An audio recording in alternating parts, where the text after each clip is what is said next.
Donc, bonsoir tout le monde. Donc, je vous propose d'ouvrir cette séance du conseil municipal. Donc, monsieur le directeur des services, je vais faire l'appel s'il vous plaît. Jean-Michel Solé, Présent. Céline Pastor, Présente. Divino, Clémentine R, Présente. Jean-Michel Gascou, Anne-Claire Pêche donne procuration à Divino, Olivier Capeille, Présent. Nicole Clara donne procuration à Jean-Michel Solé, Olivier Lacaze, Présent. Sandrine Poussane, Présente. Guillaume Blavette donne procuration à Clémentine R, Josette Monté, Gérard Petit donne procuration à Jean-Michel Gascou, Isabelle Asensi, Eddie Vergel, Louise Serralong, Denis Pi, Marie-Josée Graza, Jean-Louis Fleurisson, Evelyne Calvas donne procuration à Céline Pastor, Cédric Castella, Roger Rouille, Emmanuel Fradet, Présente.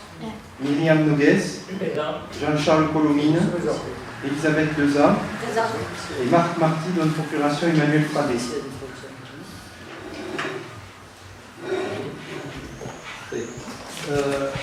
Donc, je vous propose, comme secrétaire de séance, Clémentine Haquin.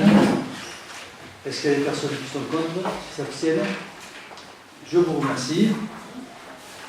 Donc, le point 1 de l'ordre du jour, c'est l'approbation du procès verbal de la séance du conseil municipal du jeudi 30 mars. Est-ce qu'il y a des observations? Oui, pour des raisons.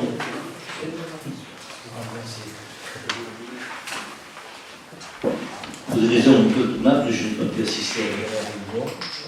Et concernant ce compte rendu, suite à une erreur de transcription de mon fait, et aucunement de Jean-Charles à qui j'avais donné population, il se trouve que le vote ne correspond pas en deux circonstances à ce que je souhaitais.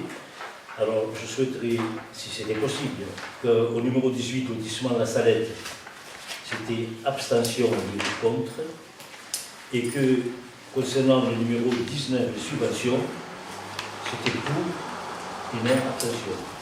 Est-ce que ceci peut se rajouter? Les délibérations qui étaient signées, envoyées à la sous-préfecture, ce sera possible. Ce que je vous propose, c'est de l'indiquer dans le procès verbal de cette réunion, comme ça, ce sera marqué, votre désir sera marqué Dans le compte rendu. dans le compte rendu, Oui. mais on ne pourra pas modifier le vote, puisque le vote est Non, mais le acté compte, par la ce préfecture. qui est envoyé à la sous-préfecture n'est pas nominatif. Non. On va l'inscrire dans le compte rendu de ce procès verbal. D'accord? Ok. D'autres interventions? Non? Donc, est-ce qu'il y a des personnes qui s'abstiennent? Qui sont contre? Donc, je vous remercie. Donc, le point 2, c'est le bilan de concertation et arrêté du projet du plan local d'urbanisme, PLU. Donc, vous avez une annexe. Alors, les nouveautés, vous l'avez certainement compris, c'est que le document, nous sommes obligés de présenter le document dans son intégralité pour la forme légale au conseil municipal. C'est un document de 1000 pages. Donc, nous n'avons pas souhaité faire 30 fois ou 27 fois 1000 pages, donc on a inscrit sur une clé USB que tous les conseillers ont reçue. J'espère que tout le monde l'a lu attentivement. Merci beaucoup.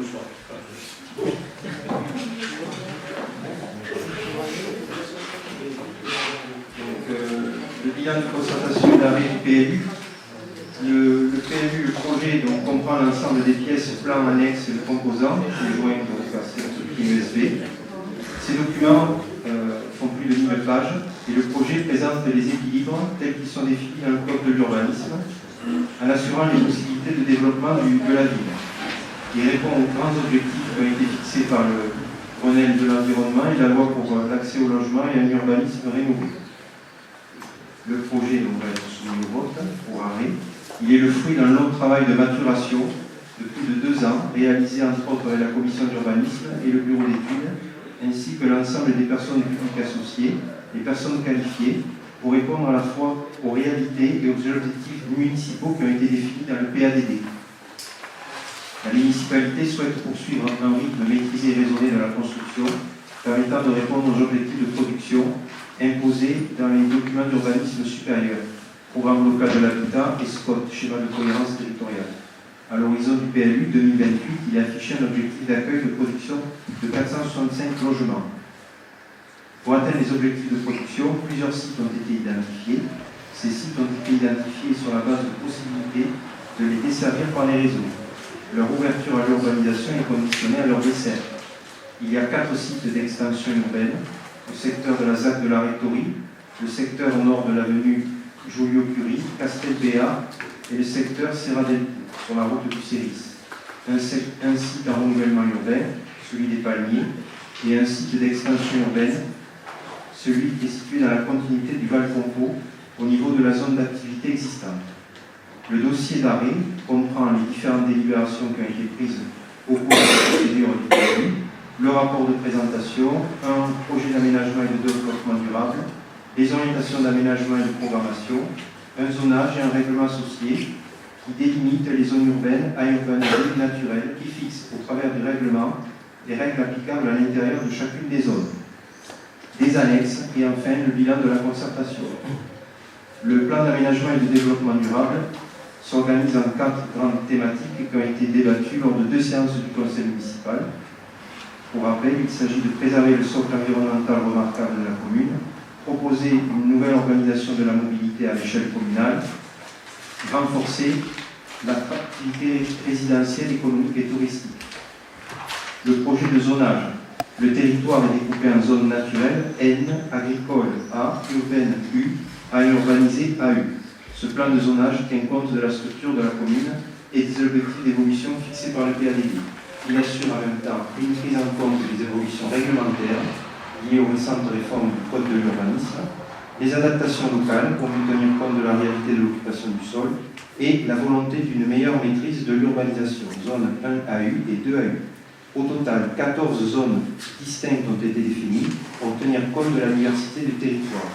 Il y a 8 zones urbaines U, 4 zones à urbaniser AU, destinées à être ouvertes à l'urbanisation, 2 zones naturelles ou agricoles N ou A, avec 164 hectares. Les zones urbaines, toutes vocations confondues, représentent seulement 4% de la superficie communale. Les zones d'urbanisation future à court et long terme, quelle que soit leur vocation, couvrent 22 hectares. Enfin, les zones naturelles agricoles couvrent 95% de la superficie communale, soit 4110 hectares. Le PLU assure donc efficacement la sauvegarde des espaces agricoles et naturels. Il diminue les espaces affichés en extension urbaine par rapport au poste précédemment en vigueur, qui passe de 98 hectares à 23, soit plus de 4 fois moins. On constate donc un resserrement de l'enveloppe constructible sous l'effet d'une prise en compte accrue des caractéristiques naturelles et agricoles de la commune.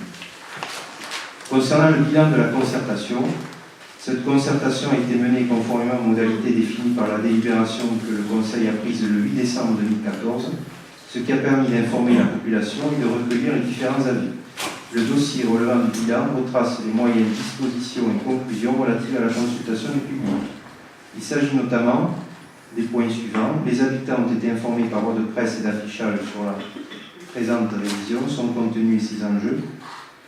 Plusieurs éditions du bulletin d'information ont été consacrées au PLU. Ce bulletin a été distribué auprès des administrés, ainsi que mis à disposition en mairie. Au fur et à mesure de l'avancement des études, les documents d'étape ont été mis à disposition du public, au service urbanisme, ainsi que sur le site internet de la ville. Un registre et une exposition ont été installés à la mairie, afin que les habitants puissent s'informer du projet et consigner leurs remarques. 3 réunions publiques ont été organisées. Enfin, les conseillers municipaux, représentants d'associations, personnes publiques associées et représentants de quartier ont été invités à participer à des ateliers de concertation traitant des thématiques du PLU ainsi que de l'agenda météo. Dans le cadre de la révision, la commission des sites a également été consultée pour le classement des espaces boisés. Le dossier a été présenté le 20 avril dernier et a obtenu un avis favorable pour le classement de 473 hectares de boisement en espaces boisés significatifs. Le projet de PLU arrêté sera transmis après aux personnes publiques associées qui donneront un avis dans les limites de leurs compétences propres. Elles disposeront d'un délai de 3 mois pour faire valoir leurs observations. Au-delà, leur avis sera réputé favorable. Ensuite, il sera soumis, ce projet, à enquête publique. ce qui permettra aux habitants de s'exprimer une nouvelle fois sur le projet et de faire valoir leurs observations avant l'approbation définitive du PLU. Le commissaire enquêteur remettra alors son rapport et ses observations. La municipalité apportera le cas échéant des modifications pour tenir compte des résultats de l'enquête et des avis des personnes publiques. Ces modifications apportées après l'enquête ne doivent pas remettre en cause l'économie générale du dossier. Enfin, l'approbation interviendra au conseil municipal au plus tôt en novembre prochain. Il est donc proposé ce jour d'arrêter le projet et d'approuver le bilan de la concertation.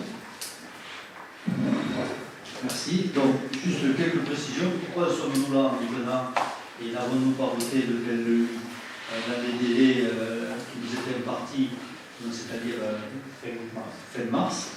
Parce que nous avons souhaité, après avoir assisté à de nombreuses réunions du SCOT, chez le schéma de cohérence territoriale, que ce PLU corresponde complètement à ce schéma. Donc, il a l'obligation de ne pas se faire retoquer par rapport au SCOT.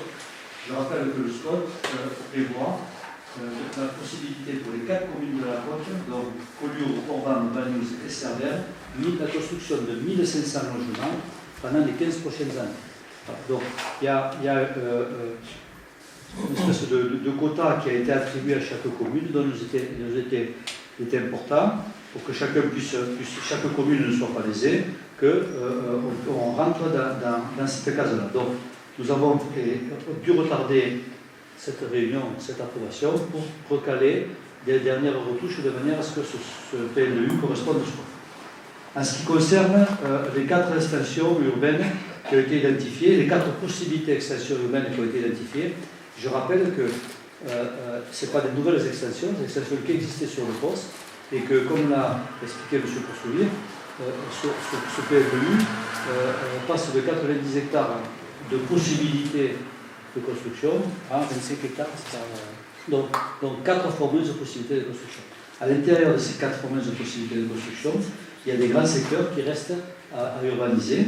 Il y a 2 secteurs dans la ZAC de la Rectorie sur lesquels on avait fait une réunion tous ensemble, et on en refera d'autres, où je vous ai présenté la possibilité de faire un lotissement communal, puisque ce sont des terrains que nous avons récupérés après de longues procédures aux tribunaux, engagées par mes prédécesseurs, parce que la société Roussillon Aménagement, anciennement CMR, n'avait pas accompli sa mission et n'avait pas fini ce lotissement. Donc nous avons réussi à récupérer les terrains.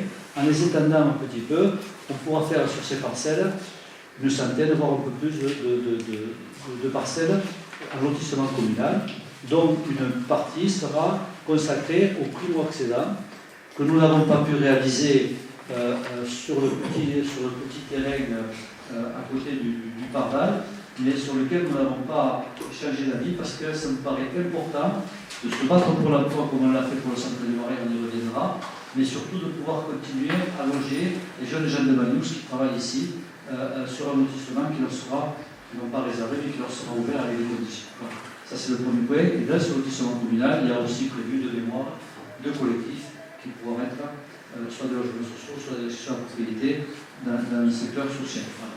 Donc ça c'est un joli projet.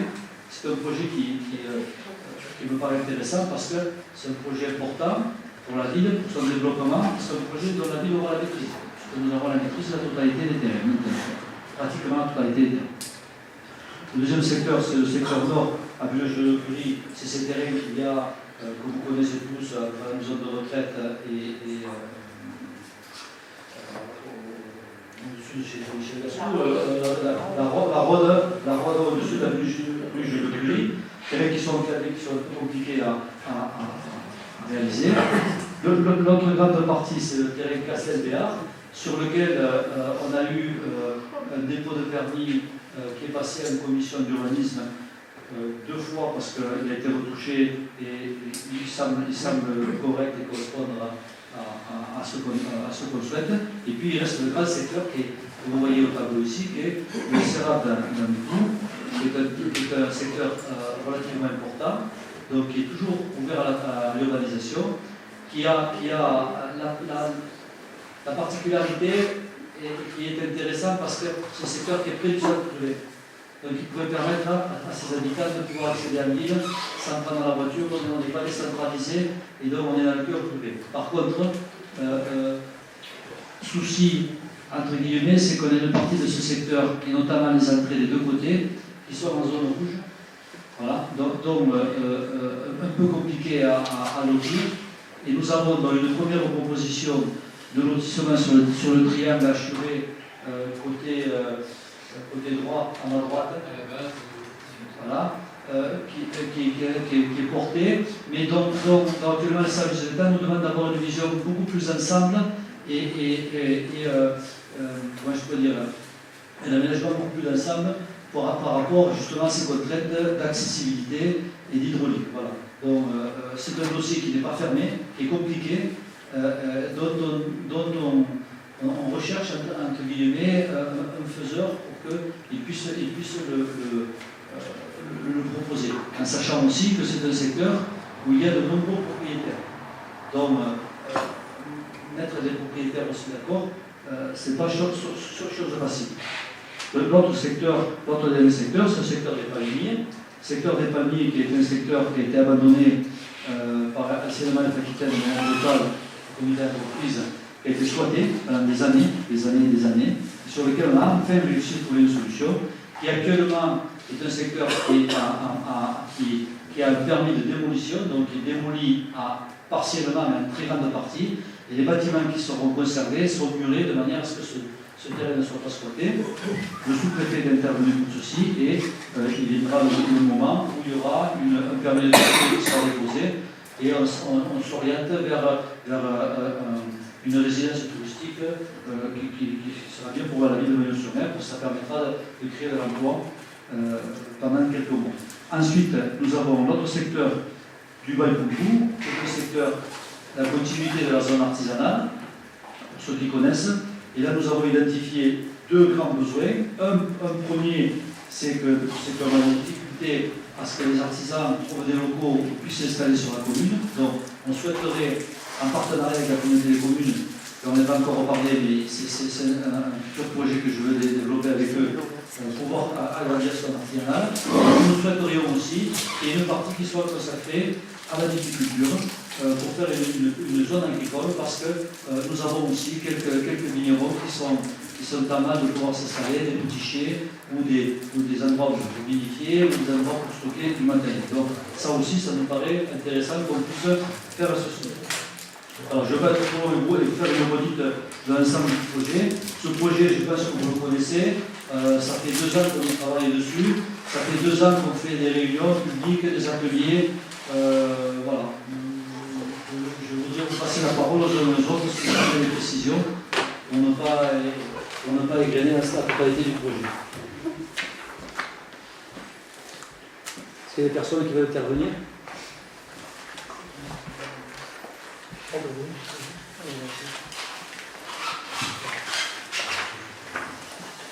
On avait fait au mois de novembre 2016 une réunion concernant les pièces réglementaires, notamment le plan de zonage. Et là-dessus, j'avais abordé le problème de la restauration des masses. En zone A, il y avait un sous-secteur qui était destiné à la cave coopérative, et ensuite, où sur ce secteur, il y avait une réglementation particulière et bien spécifiée, alors que sur la restauration des masses, j'avais demandé à ce que, quand même, on ait, disons, une approche un peu plus contraignante de ce qui était écrit sur le... Alors, attends. Donc, quand je redis ce qui est proposé actuellement, c'est mot pour mot la remarque, enfin ce qui était écrit précédemment et sur lequel on avait fait ces remarques. Et tu avais dit, oui, c'est vrai, il faut travailler là-dessus. Je ne sais plus quelle personne de la commission était intervenue aussi. Tu t'étais adressé au bureau d'études en leur disant, ça ne va pas, il faut faire quelque chose, il faut traiter ce problème plus précisément. Ouais. De mémoire, mais après moi je prends très franchement, je n'ai pas lu le 1000 pages, très franchement, donc peut-être j'aurais dû le dire, mais je n'ai pas lu ces 1000 pages. Moi j'avais demandé à ce qu'il y ait l'identification des masses, assez précise, de mémoire, et qu'on puisse restaurer les masses, mais ne pas les agrandir, ce qu'on avait demandé, parce qu'on sait tous qu'il y a une tendance à faire la carbonisation, et voilà. Et j'avais demandé à ce qu'on répertorie les masses, de manière à ce qu'on sache ce que c'est un mas en ruine ou pas. Qu'est-ce que c'est une ruine, qu'est-ce que c'est, etc., etc. Et de mémoire, il me semble qu'on avait parlé aussi d'une problématique d'accès routier. On avait parlé de mas en ruine par rapport à l'accessibilité à la route et de ne pas aller restaurer un mas au fin fond d'une montagne qui n'a aucun accès routier et aucune capacité à recevoir ni de l'eau ni de l'électricité. Est-ce que ça a été modifié, ça? Non. On retrouve dans le règlement, dans la zone A agricole, on retrouve la possibilité de restauration des masses. Ça y est. Par contre, il y avait eu donc la Chambre d'agriculture et d'autres services dans le PPA qui étaient intervenus. Et effectivement, on avait notamment le risque, tout ce qui est risque incendie, tout ce qui est risque accessibilité. Au niveau pareil de Jacques Vigneault qui est aussi intervenu au niveau de l'assainissement. Donc tout ça doit être pris en compte. Donc automatiquement, un mas qui demanderait à être restauré devrait d'abord passer par plusieurs services avant d'avoir cette restauration, mais restauration limitée. Il ne pourra pas y avoir quelque chose d'important. C'est toujours une extension limitée. Ouais, moi, ce qui me choque un peu, c'est qu'on dit tout simplement seule adaptation au site et intégration à soigner. C'est un peu léger quand même. On peut le modifier. C'est un peu léger. Moi je propose qu'on modifie. Je ne suis pas contre, mais je suis pas contre, parce que je ne l'ai pas relu. Et très franchement, c'est pas ce qu'on avait dit. On avait dit qu'on identifie les masses. On dit voilà, il y avait masses, moi je ne sais rien, le nombre de masses qu'il faut identifier. Ceux-là sont en capacité d'être restaurés si un jour il y a un preneur, parce que le débat par rapport aux masses, on peut valoriser 2 minutes ici. C'est que on peut être hostile au fait qu'on restaure des masses en disant on va créer des lieux de vie dans la montagne, etc., avec des lieux de danger par rapport aux incendies, etc. Ça, c'est le côté négatif. Le côté positif, c'est de dire on recrée de la vie dans la montagne et on a des sentinelles dans la montagne qui peuvent nous alerter et qui peuvent avoir une activité de pastoralisme ou alors une activité de dire d'être des alertes. C'était ce qu'on avait choisi. Mais on avait bien dit, on ne va pas ouvrir à toutes les restaurations et on ne va pas laisser construire de nouveaux masses. Ça, c'est, dans mon esprit, c'est exclu. Je pense que j'ai l'unanimité par rapport à ça. En tout cas, ce que j'avais senti comme ça. Voilà. Donc, on va prendre en compte ce que je dis, on était d'accord et on va le rajouter. Tu parles d'accessibilité, c'est même pas noté, quoi. Oui, on va le noter. Il n'y a rien. Et ça n'a pas, on va le noter parce que ça paraît important, parce que des fois, tu as un masque au bord de la route qui est restaurable, pourquoi ne pas le faire? Par contre, un truc qui est perdu en plein milieu de la montagne, qui est inaccessible, qui met les gens en danger, ça veut dire que demain tu vas créer une servitude, peut-être il va falloir porter une route, etc. Donc ça ne me paraît pas envisageable, et ça me paraît pas. Si on va restaurer le mas de Pont-Verny, ça n'a aucun sens. Il n'y a pas d'accès, il n'y a pas de route, il est perdu partout, ça n'a pas de sens. Parce qu'il ne sera jamais habitable, en tout cas dans de bonnes conditions. Et les gens qui habitent là, le jour où il y a un incendie, sont morts. Par contre, un masque comme à l'entrée des abeilles, ce masque à droite, si un jour on le restaure, moi ça me choquerait. Voilà. C'est dans l'esprit. Monsieur Roux. Oui. D'abord dire que l'élaboration du PLU commença il y a plus de 10 ans. Il fut ensuite stoppé et je me réjouis qu'il arrive enfin à son terme. Une cité comme Banyuls, et c'est obligatoire, a besoin de PLU. Concernant les masses, lors d'une réunion à laquelle j'ai assisté, il fut demandé ou proposé par une dame qui était à ma gauche, représentant, si je m'abuse, la Chambre d'agriculture ou le Conseil départemental, il fut demandé l'élaboration d'un règlement des masses. Ce fut prononcé ici un règlement inhérent aux masses. Je ne sais pas si ça a été fait, si ça a été développé, quoi qu'il en soit. Tu parlais de l'identification des masses. Voilà. Les 34 masses de Banyuls, si ça intéresse le service d'urbanisme, sont là. Je les ai identifiés, on les a situés avec les techniques actuelles que je ne domine pas toujours, mais ils sont identifiés et pour chacun, on a marqué s'il était en ruine, s'il était habité, la datation approximative. Donc si ceci intéresse les services d'urbanisme, je ferai une photocopie ou bien j'apporterai en couleur, vous ferez la photo, vous l'agrandirez si vous voulez. Voilà, les 34 masses sont ici. Voilà, je les mets à disposition, ça va parler dans les ouvrages, peu importe, mais ce sera en première déposition à la nuit. Voilà, il y en a 34. Le métroneur, hein. Oui, non, mais voilà, ils sont là. Mais il y aura une photocopie en couleur que vous devrez agrandir. Voilà. Si vous êtes d'accord, moi je pense que cette notion d'accessibilité me paraît importante par rapport à la restauration des masses. Voilà, ça me paraît important. Il y avait un autre problème, bon, on va pas s'étendre là-dessus, mais Dolores, ce sujet, c'était le problème des toitures. Reprendre et refaire les toitures à l'existant, ou alors, disons, on conservait, on ne pouvait refaire, si je me trompe, tu me le diras, on ne pouvait refaire que ce qui restait en toiture. Et donc, c'est vrai que il y a eu des problèmes qui se... Il y avait une notion de mur. Voilà, Il y avait une notion de mur. Il faut voir ce qui existe. Et donc, il y a aussi, ils nous ont mis dans notre nouveau règlement du PLU, on a au départ, on a des dispositions générales. Donc, je sais que vous n'avez pas pu lire tout ce gros pavé, mais page 13, si vous pouvez y aller, il y a une reconstruction à l'identique, un article 8, et on parle de restauration d'un bâtiment.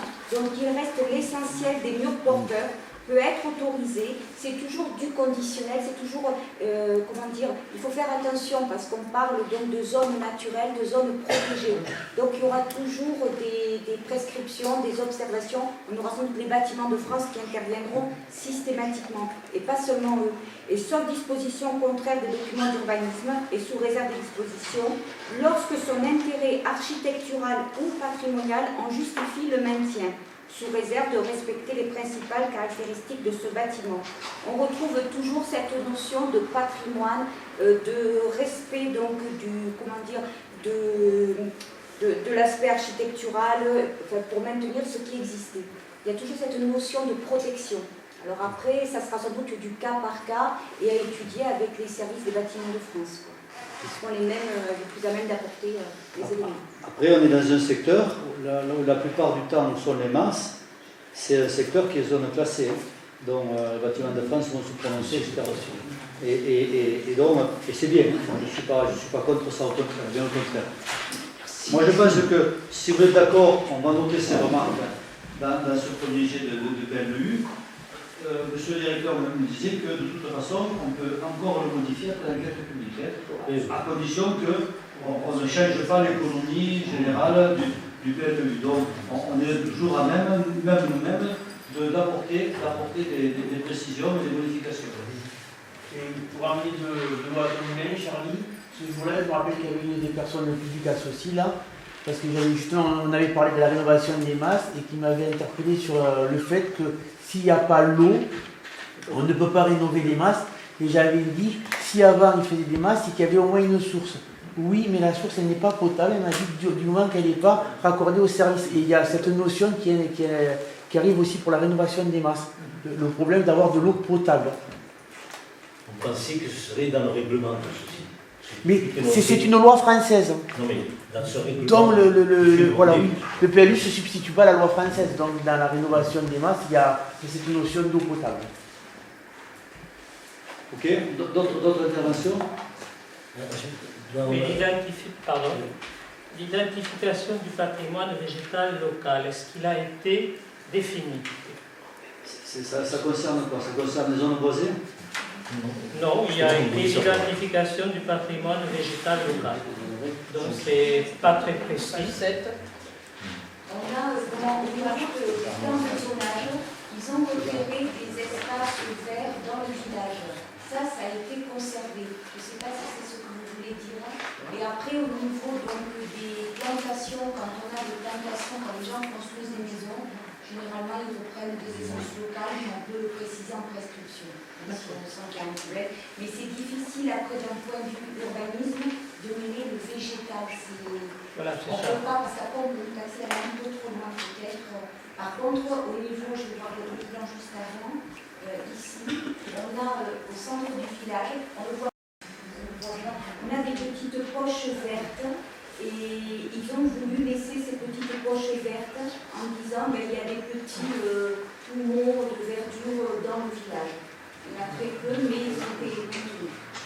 On le voit surtout du côté de Miramar, le côté du Fontenay, par là-bas, on en voit des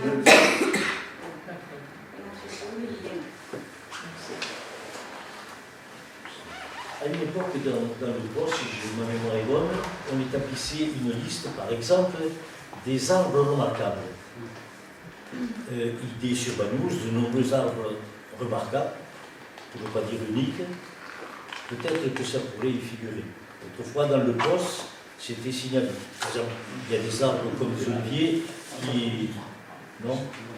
Moi, je n'ai pas pris connaissance. Non, mais il y a des arbres remarquables. Le travail n'a pas été fait. Pardon?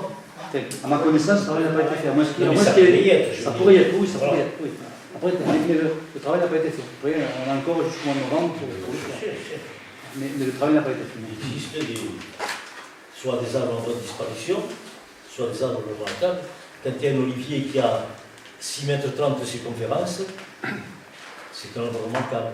Multiséculaire. Donc, entre autres, pas que les oliviers, il y a des chênes impressionnants.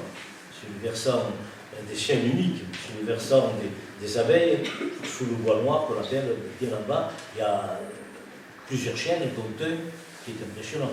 Mais il n'y a pas que ça. Et puis il y a des arbres un petit peu en voie de disparition, comme le caroubier. Il y avait des caroubiers autrefois, les anciens s'en souviennent. Il y en a, non, mais il n'y en a pas beaucoup dans la nature. Dans le pays, il y avait de multiples caroubiers. Donc peut-être on pourrait laisser une liste à inclure le plus de ces arbres remarquables. Oui. Moi, je voudrais revenir sur une remarque que j'avais faite lors du dernier débat. Bon, je vois qu'il y a des choses, je trouve qu'il y a des choses très intéressantes dans ce flux. Il y a quelque chose qui, moi, me choque toujours, c'est qu'on a défini effectivement les zones, urbanisées, etc. Il n'y a rien sur la circulation. Il n'y a rien sur les dessertes. Et je vois quand même que l'ouverture de ces zones à urbanisation est conditionnée à leur desserte. Et je trouve que la circulation n'a pas été suffisamment prise en compte. Notamment, je reviens à ce que je disais l'autre jour au niveau du pont du Puy-Delmas. On va arriver à un engorgement et je trouve ça dommage qu'il n'y ait pas eu une volonté, une réflexion ou une volonté de montrer déjà qu'il y a quelque chose qui est prévu. Parce qu'à un moment donné, on va se retrouver, si on fait les zones à urbaniser, si on urbanise les zones telles qu'elles sont prévues, on ne va pas pouvoir y accéder parce qu'à un moment donné, il y a un nœud. Et donc, pourquoi est-ce qu'il n'y a pas eu une réflexion sur la circulation dans les villes? Pourquoi est-ce qu'on n'a pas pris en compte les idées qu'on avait eues? Roger avait parlé d'une desserte, c'était pas un doublement du pont du Puy-Delmas, c'était carrément un prolongement de l'avenue du Puy-Delmas qui faisait que ça faisait une autre desserte. Tout ça, il n'y a pas au niveau de la circulation, il n'y a rien. Et j'ai eu le bonheur de lire les 1000 pages et ça n'a pas changé sur ce côté-là. Il n'y a pas d'étude de circulation qui a été faite, il y a une étude par rapport au stationnement qui a été faite, qui a été assez poussée. Pas d'étude par rapport à la circulation parce que il aurait fallu mandater un cabinet d'études pour nous faire ça. Je pense qu'on connaît tous les enjeux de la circulation à Banyuls et de l'accessibilité à Banyuls. On sait tous qu'on a cet ancien projet que je pense, j'espère qu'on arrivera à faire, qui est du rond-point Bijard pour accéder au parking de la gare, qui doit se faire à un moment. On a toujours cet écueil de cette propriété du parking de la gare qui n'est pas encore réglé, que j'espère pouvoir régler parce que j'ai peut-être une entrée par des relations avec ces personnes pour pouvoir arriver à gérer ça. Les deux sont liés parce qu'on ne va pas faire un accès pour arriver nulle part. Par contre, on a cette ce projet qu'on a tous en commun, après on va dire c'est moi non, on a tous en commun, c'est le semi-contournement de la ville par la cave centralisatrice, le rond-point qui va arriver à Saint-Michel, qu'il va falloir améliorer. Et il va falloir qu'on se fasse aider, qu'on ait des crédits, qu'on ait des autorisations. Je voudrais rappeler, tant pis je veux dire, que c'est une zone dans la bande littorale de moins de 2 km, donc qui est un petit peu compliqué à gérer. Après, en ce qui concerne le pont du Puy-Delmas, alors que je voudrais préciser ma pensée. Dans l'état actuel, on a, par rapport au Puy-Delmas, la possibilité, on a un passage à gué qui a été fait, d'avoir une route de contournement du Puy-Delmas avec ce passage à gué qu'il faudrait qu'on réalise à un moment qui rendra bien service aux gens du Puy-Delmas. Engager une étude pour refaire le pont du Puy-Delmas, pour arriver sur une avenue Pierre de Marca qui est très étroite, ça ne me paraît pas très opportun, d'autant plus que, et je pense qu'on partage cet avis, moi je ne suis pas favorable à ce qu'on continue à construire le Puy-Delmas. Je pense que le Puy-Delmas a été assez urbanisé, ça suffit, c'est déjà difficile de prendre le pont du Puy-Delmas à certaines heures, on ne va pas en rajouter. Par contre, comme vous le dites, et vous avez raison, si le Serra d'Ampous se développe avec 9 hectares, à ce moment-là, si on trouve un opérateur qui fasse l'opération, on pourra lui demander de participer à l'accès. Si je peux me permettre la discussion qu'on a eue en aparté, à un moment, quand un opérateur vient réaliser une opération, il prend à sa charge tout ou partie de l'accès, et ça fait partie des contraintes qu'on peut lui imposer. Actuellement, on n'en est pas là. Et on n'est pas très précis parce que j'ai vu, autant sur la partie un peu de la pointe, bon, je ne vais pas dire les noms, mais un peu de la pointe vers le cimetière, j'ai une ou deux personnes qui sont parties prenantes, mais il va falloir faire une étude d'ensemble. Et on n'a pas notre interlocuteur. Donc ça risque de prendre un peu de temps. Voilà. Donc très très sincèrement, on ne l'a pas mis dessus. On pourrait le mettre, mais on n'est pas dans l'urgence. On est toujours à temps de le modifier. Voilà, on est toujours à temps de le modifier. Après, les grands accès de Bagnols, si on arrive à faire cette route de la gare, si on arrive à faire cette route de semi-contournement, on aura offert à la population des échappatoires pour ne pas passer chaque fois sur le front de mer, sur une route qui est très engorgée, pour ne pas passer sur l'avenue Général de Gaulle, qui est une route maintenant qui est devenue hyper engorgée, avec beaucoup de circulation, et ça serait bien aussi qu'on puisse arriver à un moment à la délester. D'accord. Le désenclavement si on peut parler de désenclavement de Puy-Delmas, c'est pas le problème. Donc, je crois que, comme tu viens de dire, il y a cette route de la gare, il y a ce demi-périphérique, on va appeler ça, hein, et donc tout ça va amener, et les constructions, donc ça va amener toujours du monde et de la circulation toujours au même endroit, au Puy-Delmas. Voilà. Et c'est là le problème. Si tu veux, le fait de faire une route par le gué qui a été fait par elle, d'accord, c'est bien pour les gens du Puy-Delmas, c'est tout.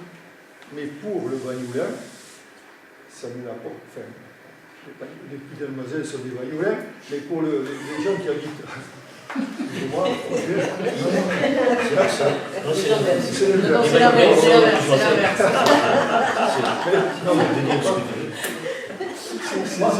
Tu sais ce que tu dis, c'est sûr, mais quand tu regardes la topographie de Bagnols, et j'en discutais tout à l'heure en attendant les gosses au bus, là, on dit mais qu'est-ce qu'il y a comme circulation sur l'avenue Général de Gaulle? Parce que c'est ça, la circulation, elle ne se passe sur l'avenue Général de Gaulle. Mais actuellement, avons-nous notre opportunité? Moi, je n'en vois pas. La seule opportunité qu'on peut avoir, c'est essayer de pouvoir faire cette route de contournement par la gare, parce que déjà tous les habitants du Cap d'Aude, le Plat de Bagnols peuvent remonter et partir par là, donc ne pas emprunter cette fameuse avenue Général de Gaulle, parce que toutes les routes, ici elles ne mènent pas à Rome, elles mènent à l'avenue Général de Gaulle. Voilà.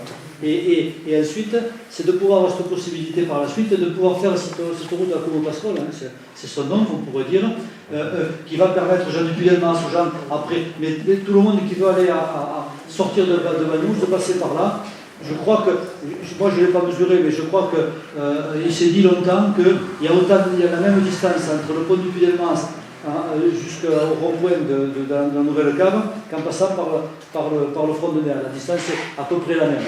Il y a 200 mètres de plus en passant par le centre-ville. Voilà. Et moins de bouchons. Et moins de bouchons. Donc ça c'est une réelle opportunité. Ça c'est une réelle opportunité. Il faut qu'on le fasse, qui que ce soit. Mais voilà, maintenant après il faut le faire. Ça demande des autorisations, parce qu'il n'y a pas que les finances, ça demande des autorisations. Et il faut qu'on y arrive. Il faut qu'on arrive à le faire. C'est un projet qui date. Dont tous les maires se sont emparés, et dont tous les maires se sont pas cassés les dents dessus. Mais à un moment, on est pris par la priorité, il faut les voir, etc.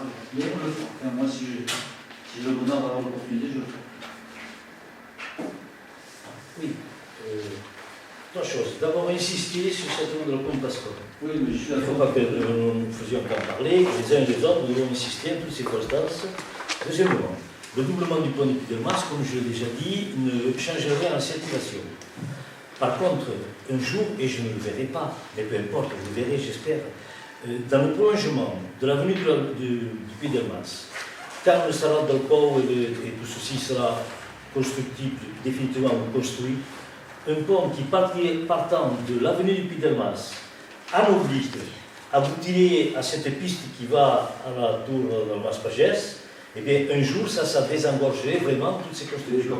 Pour en revenir à la route future qui va contourner le Puy-Delmas, elle rendra service à toutes les personnes du Puy-Delmas qui vont vers la route des Mas, et peut-être certains, même pour descendre la ville, feront le tour, mais essentiellement à ceux qui vont vers la route des Mas, à la Vigne ou au Mas ou ailleurs. Donc peut-être qu'il faudra la faire un jour. Pourquoi? Parce que c'est presque une demande. La pétition qui fut engagée lorsque nous le marquâmes sur le plan que nous l'annonçâmes pour la faire, cette route-là, la pétition engagée au Puy-Delmas n'a eu que 2 signatures. Dans une pétition qui a 2 signatures, c'était, on me disait, voilà, je vais plus aller.